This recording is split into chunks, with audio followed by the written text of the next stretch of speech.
Senhoras e senhores telespectadores da TV Otimista, senhoras e senhores internautas do blog do Edson Silva, estamos começando o nosso programa de hoje dizendo que as atenções políticas desta terça-feira estão voltadas para o relatório que será lido pela senadora Elisiane Gama, relatora da Comissão Parlamentar Mista de Inquérito, que investigou as ações, inclusive as omissivas, de agentes públicos nos atos de vandalismos acontecidos em Brasília no dia 8 de janeiro deste ano, quando foram atingidas as sedes dos três poderes da República.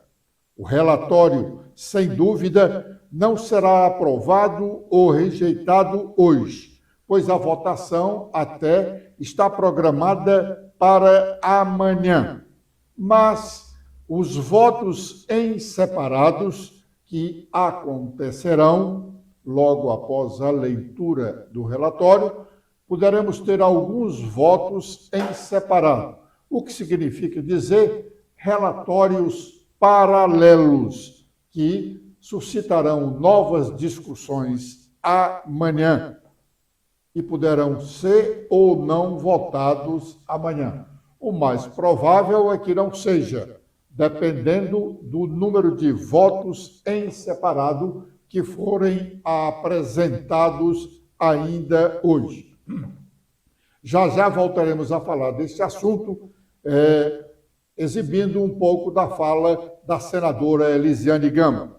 Agora nós dizemos que a deputada federal Luiziane Lins, cearense, que preside a Comissão de Direitos Humanos, Minorias e Igualdade Racial da Câmara Federal, preside também nesta manhã uma reunião sobre a necessidade de existirem escolas nos presídios brasileiros, segundo registra o site da Câmara dos Deputados. Stephanie. Olá, Edson. Olá, internautas do blog do Edson Silva. A Câmara destaca que a Comissão de Direitos Humanos, Minorias e Igualdade Racial da Câmara dos Deputados promove nesta terça-feira uma audiência pública para debater a educação nos espaços prisionais. A reunião foi solicitada pela presidente da comissão, a deputada Luiziane Lins, do PT, e pelos deputados Luiz Couto, também do PT, e Miguel Ângelo. Os parlamentares lembram que o Plano Nacional de Educação estabeleceu como meta a implementação em 10 anos da educação formal nas modalidades Educação de Jovens e Adultos, o EJA, e o ensino à distância, em todas as unidades prisionais do Brasil. No entanto, eles alertam que após mais de 20 anos do plano, somente 10% das pessoas privadas de liberdade no país têm acesso à educação básica nas unidades prisionais. Ao propor o debate, os deputados também defenderam a elaboração de uma legislação específica e uma maior participação do Ministério da Educação nas questões relacionadas aos profissionais de educação que atuam junto às pessoas que vão retornar à sociedade ao final da pena. Bom, a senadora Elisiane Gama vai já começar a ler o seu relatório, mas é imperioso registrar que talvez o único integrante desta Comissão Parlamentar Mista de Inquérito ausente da reunião de hoje é o senador cearense Cid Gomes, por sinal, vice-presidente da Comissão Parlamentar Mista de Inquérito.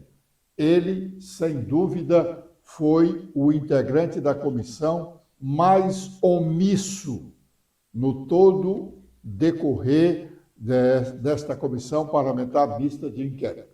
Vamos ouvir as primeiras palavras da senadora Elisiane Gama. Divergências políticas. Quero cumprimentar também o vice-presidente Cid Gomes, que não está aqui presente hoje, mas que eu faço questão de fazer os nossos cumprimentos. Presidente, eu quero só do ponto de vista de rito e de procedimento, informar o seguinte: o nosso relatório tem mais de 1.300 páginas. É um relatório denso, nós tivemos aí 5 meses de trabalho. Esta comissão, ao contrário das demais comissões, é uma comissão que teve um tempo significativo. As demais comissões, elas giram em torno de 3 meses. Essa comissão, pela forma como foi apresentada, levaria, na verdade, 6 meses. Nós, então, estamos apresentando o relatório no dia de hoje, pouco menos aí de um mês de finalização do prazo regimental. Então, nós tivemos um tempo, nesse período, fizemos todo um levantamento de todas as informações, na verdade, que chegaram a essa comissão, fruto de oitivas, não é? Fruto, na verdade, quebra de sigilos dos documentos, na verdade, que nós requisitamos. Então, é natural que você tenha um material mais vasto, não é? Porque nós fizemos um relatório e, naturalmente, tem toda uma transcrição de várias informações que chegaram aqui através desses depoimentos, não é? Mas, como me solicitou meu querido Espiridião a mim, não farei a leitura de todas as 1.300 páginas, porque senão levaríamos o dia de hoje, nem sei se levaríamos, né, todo o dia de hoje, porque, naturalmente, numa exposição dessa natureza, sempre há algum tipo de intervenção. Mas não farei a leitura de todas as 1.300 páginas, farei apenas um resumo, não é? Então, farei a leitura da introdução, depois já seguirei para os indiciamentos, seguirei com uma exposição e um levantamento mais para além do histórico, também do que foram, na verdade, as atividades ao longo desses 5 meses, e aí, então, farei a conclusão do relatório no dia de hoje. Nós já protocolamos aqui, naturalmente, já estará aí na tela de cada um dos senhores parlamentares. Eu quero, de antemão, dizer que durante esses dias aqui nesta comissão, como todo o Brasil acompanhou, eu fui por várias vezes interrompida. E a gente sabe que nas avaliações de discursos de todo mundo, no âmbito político, sobretudo, as mulheres, elas são 2 vezes mais interrompidas do que os homens, mas eu espero muito que hoje, nesta comissão, eu possa ter, como já advertiu minha querida deputada Jandira Fegali, tenha realmente as condições mínimas de leitura, de fato, deste relatório, respeitando, na verdade, o posicionamento e a visão que teve esta relatoria e, portanto, consignou neste relatório. Vamos, então, presidente, aqui à leitura. No dia 8 de janeiro de 2023, o Brasil viveu o maior ataque à democracia de nossa história recente. Inconformados com os resultados das urnas e dispostos a tudo para impor a todos os brasileiros o seu projeto de poder, cerca de 5.000 vândalos invadiram, depredaram e saquearam o Congresso Nacional, o Palácio do Planalto e o Supremo Tribunal Federal. Nosso objetivo nesta comissão parlamentar mista de inquérito foi entender como isso aconteceu, como alguns milhares de insurgentes se radicalizaram, se organizaram e puderam romper sem muita dificuldade os sistemas de segurança que deveriam proteger a Praça dos Três Poderes. As investigações aqui realizadas, os depoimentos colhidos, os documentos recebidos, permitiram que chegássemos a um nome em evidência e a várias conclusões. O nome é Jair Messias Bolsonaro. Como se verá nas páginas que se seguem, a democracia brasileira foi atacada. Massas foram manipuladas com discurso de ódio, milicianos digitais foram empregados para disseminar o medo, desqualificar adversários e promover ataques ao sistema eleitoral. Forças de segurança foram cooptadas, tentou-se corromper... Essa é a leitura do preâmbulo do relatório final da Comissão Parlamentar Mista de Inquérito, que está sendo lido pela senadora Elisiane Gama, relatora dessa Comissão Parlamentar Mista de Inquérito. E logo no preâmbulo já está bem claro que um dos indiciados do relatório dela será o ex-presidente da República, Jair Bolsonaro. Na segunda parte, como ela prometeu, é que ela vai realmente dizer quem são os indiciados no entender dela. A Comissão Parlamentar de Inquérito está encerrando os seus trabalhos após 5 meses de ter sido instalada. O relatório, como ela mesma disse, tem 1.300 páginas. A CPI funcionou publicamente 2 dias por semana ao longo desses 5 meses, fazendo sessão às terças e quintas-feiras.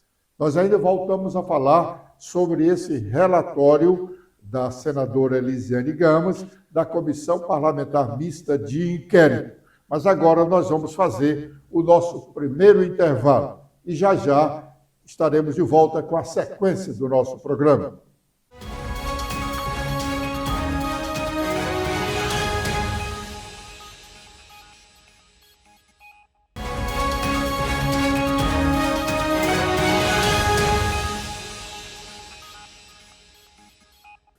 Ontem, no fim do dia, Ciro Gomes fez uma live em que comentou parte do que ele próprio escrevera na newsletter, que publica semanalmente. Destacado, por sinal, ontem, essa parte da live dele no nosso programa, que é a parte referente à segurança pública nacional. Vamos ouvi-lo. Sabe qual é o orçamento da segurança pública do atual governo Lula? 863 milhões de reais. Milhões com M de mola, M de milho. Só para vocês terem uma ideia se isso é muito pouco ou mais ou menos, eu vou esclarecer. O governo Lula já gastou 1 bilhão de reais, portanto, 300 milhões quase a mais do que com segurança pública, com propaganda. É isso. É exatamente o que eu estou lhe dizendo. E para o ano que vem, então agora, tal, vamos lá, vamos lançar um projeto. Toda a vida é isso. Tem um escândalo, mataram os médicos, a sociedade de classe média se assusta, começa a reclamar, a imprensa faz um barulho e tal. Então lá vem um novo projeto, um novo plano e tal. Vai olhar a grana, meu irmão. Vai olhar a forma de enfrentar o problema para tu ver como é mentira. Pura e simples mentira. O governo Lula propôs para o ano que vem, ou seja, esse ano é o orçamento que foi votado lá para trás pelo Bolsonaro. Pois bem, o Lula, achando muito dinheiro para a segurança e anunciando de forma mentirosa providências, propôs um orçamento 1/3 menor para o ano que vem do que o ridículo orçamento desse ano. Volto a dizer, o orçamento desse ano em segurança pública é menos 250 milhões de reais do que o Lula está gastando com propaganda.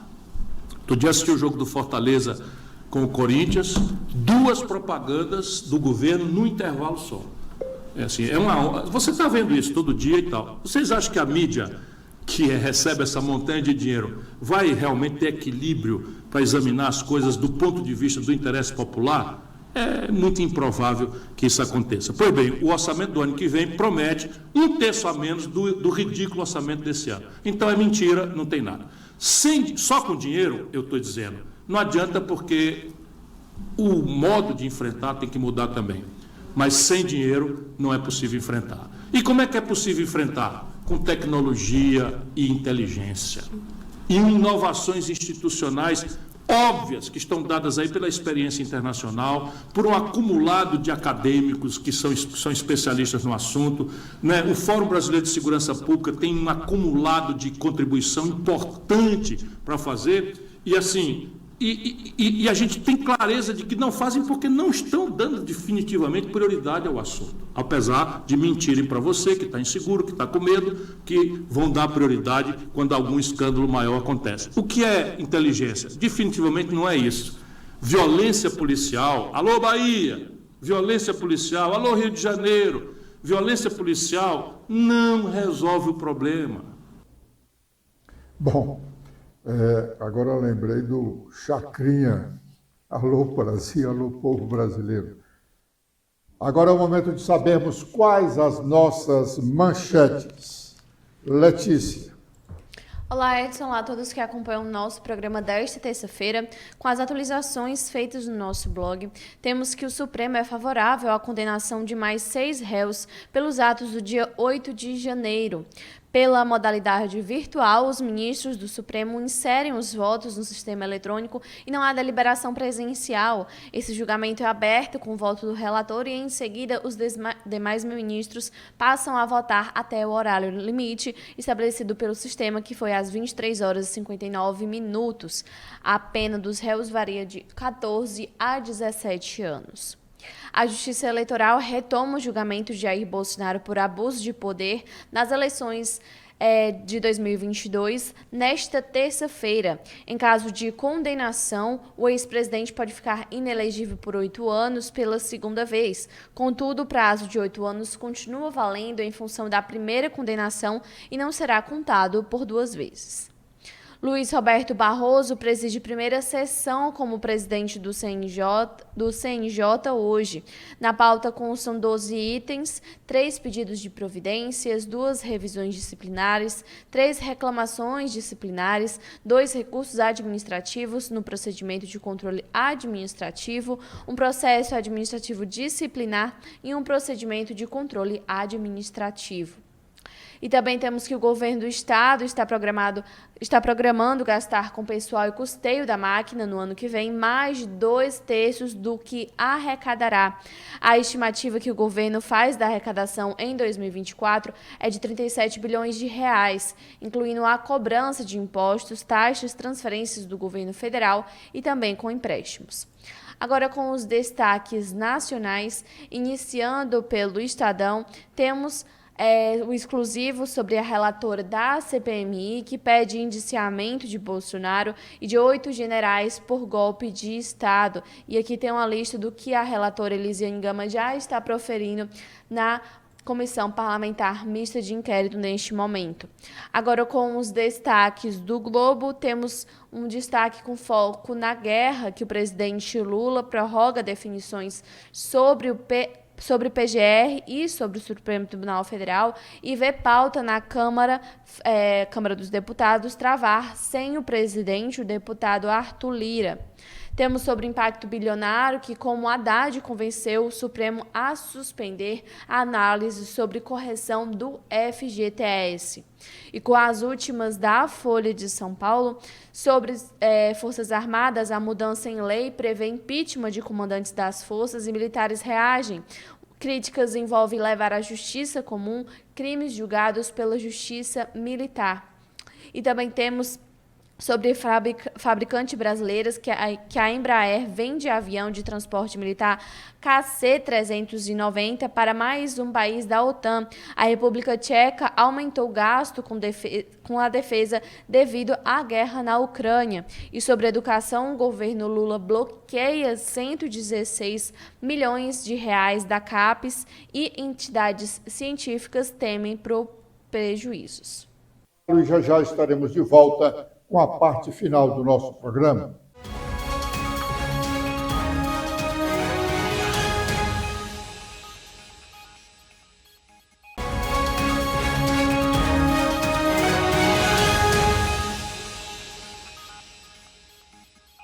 Bom, prometemos voltar com a continuação da leitura do relatório da Comissão Parlamentar Mista de Inquérito, que está sendo feito agora pela senadora Elisiane Gama, relatora dessa CPMI. Vamos ouvir mais um trecho do seu relatório. Do regime democrático, e para isso busca-se conspirar com as Forças Armadas e com altas autoridades da República, emprestar ao golpe de Estado o verniz jurídico com que tanto sonham os ditadores. O mundo, porém, é outro. Os golpes à moda antiga, para serem aceitos pela comunidade internacional, precisam agora de algum respaldo popular. Será então a vez de mobilizar os seguidores, de colher os frutos de anos e anos de manipulação das massas, levar os seguidores para a frente dos quartéis, exigir exigindo intervenção militar, estimulá-los a bloquear rodovias e parar o país. Usado aos extremistas para produzir pânico e caos social, para atacar prédios públicos, derrubar torres de transmissão, explodir caminhões de combustível, invadir e depredar a sede dos poderes da República. É esse o roteiro de ameaças constantes e crescentes à democracia que este relatório percorre em detalhes. Cada uma das sessões dos próximos capítulos é dedicada a um desses movimentos. Nosso objetivo foi explicitá-los, documentá-los, analisá-los, mostrar que o 8 de janeiro, com todos os episódios traumáticos da história, somente pode ser completamente compreendido se tomado como parte de um grande movimento, que o 8 de janeiro não é apenas o 8 de janeiro. O nosso compromisso, portanto, é com a memória, é com a verdade, não com narrativas interesseiras e falsificadas. Por isso, valemos-nos de todos os elementos de prova que tínhamos à disposição, as oitivas, os documentos oficiais recebidos pela comissão, os registros nas redes sociais, os fatos de ampla circulação nos principais jornais do Brasil. E contamos com o apoio de muitos setores democráticos da sociedade civil organizada, que também vêm se empenhando pela tentativa de manutenção do nosso Estado democrático de direito. O nosso compromisso também é com a separação e com a reparação e a responsabilização. Procuramos, neste relatório, identificar todos os que conspiraram para o 8 de janeiro. Listamos todos aqueles para os quais podemos encontrar indícios de autoria, sejam mentores, sejam executores por ação ou omissão, sejam instigadores, sejam financiadores. Nosso trabalho, porém, sofreu limitações. Muitos dos nossos requerimentos não foram nem mesmo apreciados pelo colegiado desta CPMI. Muitos dos documentos solicitados não foram enviados a tempo. Testemunhas foram desobrigadas de comparecimento. Queríamos ter ouvido mais, queríamos ter investigado mais. O relatório registra o que se conseguiu averiguar nos 5 meses de duração desta comissão. É muita coisa, mas certamente não é tudo. Confiamos que o Ministério Público Federal dará, juntamente com as instituições policiais e com os demais órgãos de controle, interno e externo, prosseguimento às várias linhas de investigação que podemos aqui apenas indicar. Este relatório tem, pois, também a função de servir de roteiro para a justiça, porque o Brasil não pode tolerar mais o ataque sistemático contra as instituições democráticas. O Brasil precisa se proteger do radicalismo, do extremismo, dos autoritários, dos que se valem dos próprios mecanismos pretensamente constitucionais para subverter a Constituição, que usam a liberdade de expressão para afogar a expressão, que corroem a democracia por dentro, por meio dos próprios institutos democráticos. O Brasil precisa pôr fim ao 8 de janeiro, para que, mais do que um dia da vergonha, mais do que um dia da infâmia, a data se transforme no dia da resistência democrática. Presidente, eu vou seguir agora. Apresentar todo o relatório que a senadora está lendo, mas prometemos que o blog do Edson Silva registrará todo o seu final com os indiciados por ela neste relatório. Obrigado pela audiência dispensada. Amanhã, neste horário, com a proteção de Deus, estaremos de volta. Letícia. Eu também faço meus agradecimentos a todos que acompanharam o nosso programa de hoje. Espero revê-los amanhã. Até lá!